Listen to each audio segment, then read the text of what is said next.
Holy, holy, holy is the Lord of hosts. The whole earth is full of his glory. In this 21 days of prayer, the Lord has given us a focus on understanding that we are to be holy as he is holy. That good is not good enough. But holiness is not a work. It is not a production. It is received from God. In Isaiah 6, we see the story of Isaiah being in the temple, and the presence of God fills the temple. Think of God coming into your room. He feels just like you think you would feel. And he falls down and he begins to proclaim this in verse 5. He says, "Woe is me, for I am lost, for I am a man of unclean lips, and I dwell in the midst of a people of unclean lips. For my eyes have seen the King, the Lord of hosts." In the presence of God, Isaiah begins to say, I'm unworthy, I'm unclean, you are holy, I'm sinful, shouldn't be here with me, Lord, I'm not worthy. Verse 6, God does something that we wouldn't expect. He doesn't say, oh, this is the wrong person. He doesn't go looking for a new man. What he does is, verse 6, he says, "Then one of the seraphim flew to me, having in his hand a burning coal that he took from the tongs of the altar.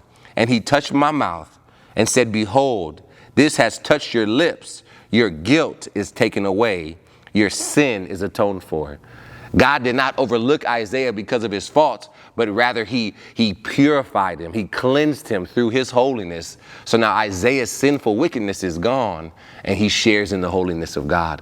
Our God is not a God that looks for perfect people, but he transforms those who feel unworthy to be called in worthy because of his holiness. And so God is telling us in this season, holiness is what we should obtain. Holiness is what we receive from the Father in relationship with him. And in verse 8, he hears a voice and it says, God is saying, "Whom shall I send, and who will go for us?" And then Isaiah responds, "Here I am, send me."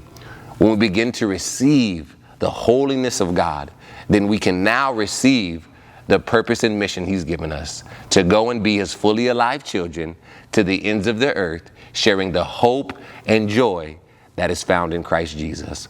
Hope is not works. It is inherited.